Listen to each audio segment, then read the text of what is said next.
নমস্কার আপনাদের সবাইকে। আপনারা সকলেই এই ছেলেটাকে ভালো করে চেনো। এই ছেলেটা বাংলাদেশের কোনো এক ঘটনাকে কেন্দ্র করে বাংলায় রাজনীতি করতে চাইছিল। তো এক্ষেত্রেও তিনি রাজনীতি করছেন। আপনারা দেখুন, সবাই দেখা উচিত, সবাই বোঝা উচিত একটু বিবেক দিয়ে। একটু ভালো করে দেখুন কীভাবে কথা বলছে, একটু সেটা একটু খেয়াল করুন আপনারা কীভাবে কথাটা বলছে। এই রমজান মাসে কিভাবে 26 বছরের এই তরুণ খাটিককে মেরে দিল এরা, আপনারা শুনুন।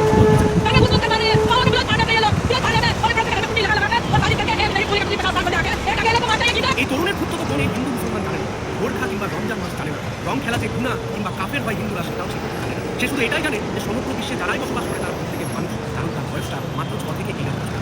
হোলির দিন ছিল, হাতে তার রং ছড়া বেলুন ছিল। সে তার নিচের দিকে দাঁড়িয়ে তার বাবাকে উদ্দেশ্য করে যখন সে বেলুনটা ছুটতে যায়, পাশ থেকে আসা একজন বোরখা পরা মহিলার উপর সেই রং খেলা বেলুনটা উড়ে যায়। সেই জলটা তার গায়ে লেগে যায়। সে বাচ্চাটি বোঝেনি যে এটা তার কাছে সব থেকে বড় অপরাধ। সে তখনই একজন কাফের হয়। সঙ্গে সঙ্গে প্রায় 27 জনের মতন মুসলিম ছেলেমেয়েরা চলে আসে ওই বাচ্চাটাকে ধরার জন্য। দেখলেন এবং শুনলেন তো। এবার আমি মনে করি প্রত্যেকটা মানুষের এই বিষয়ে কিন্তু জানা উচিত। ছেলেটা সম্পূর্ণভাবে বাংলায় কিন্তু রাজনীতি করছে, কিন্তু কোথায় ঘটেছে সেই জায়গাটার নাম কিন্তু একবারের জন্য বলছে না। ঘটেছে দিল্লিতে। কে বসে রয়েছে? নরেন্দ্র মোদী। কোন রাজ্য? বিজেপি রাজ্য। একটা বারের জন্য কিন্তু সে বিজেপি রাজ্য নামটা নিচ্ছে না। নিচ্ছে কি শুধু এটুকু বলছে যে হিন্দুর ওপর অত্যাচার করছে মুসলিমরা। হয়তো ওই দাদাটা ভুলে গেছে কিছুদিন আগে এরকম একটা ঘটনা ঘটেছিল দিল্লির বুকে। নৃশংসভাবে সঠিক বিচার চাওয়ার জন্য তাদেরকে পৃথিবী ছাড়তে হয়েছিল। সংখ্যালঘু কিছু মাকেও ছাড়তে হয়েছে, সংখ্যালঘু কিছু আমার বাবার বয়সী মানুষকেও ছাড়তে হয়েছে। এগুলো নিয়ে কিন্তু নিউজ করেনি। যখনই কোনো এক আমাদের হিন্দু সম্প্রদায়ের সাথে কোনো কিছু ঘটনা ঘটে সেটাকে নিয়েই কেন রাজনীতি।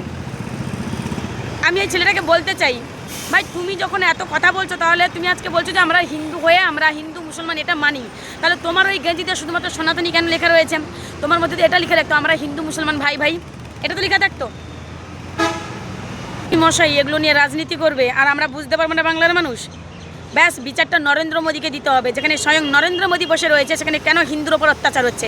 এগুলো হচ্ছে আমার বাংলার মাঝে জানা উচিত, বোঝা উচিত। বলে না যে হিন্দু রাষ্ট্র করবে, আরে নরেন্দ্র মোদী যেখানে বসে রয়েছে সেখানে তো হিন্দুর ওপরেই অত্যাচার হচ্ছে। কি নরেন্দ্র মোদী হিন্দু রাষ্ট্র করবে? আর কিছু সোশ্যাল মিডিয়ার কর্মী, বিজেপির কর্মী সেটাকে বাংলায় রাজনীতি করছে। আর বাংলার মানুষ যথেষ্ট ভালো আছে। আমরা বাংলা হচ্ছে সম্প্রীতির জায়গা। এখানে নেতাজির জন্ম হয়েছে, এখানে ক্ষুদিরাম, সতীশ সামন্ত, মাতঙ্গিনী হাজরা, রাজা রামমোহন এদের জন্ম হয়েছে। এই বাংলায় অশান্তি হতেই পারে না। এটা সম্প্রীতির বাংলা, তাই শান্তি বজায় থাকবে। তোমাদের মতো কিছু অপদার্থ টাকার বিনিময়ে বাংলার মাটিকে অশান্তি করার চেষ্টা করছো। যখন এই ঘটনা তুলে ধরছো তার জায়গাটার নাম বলো।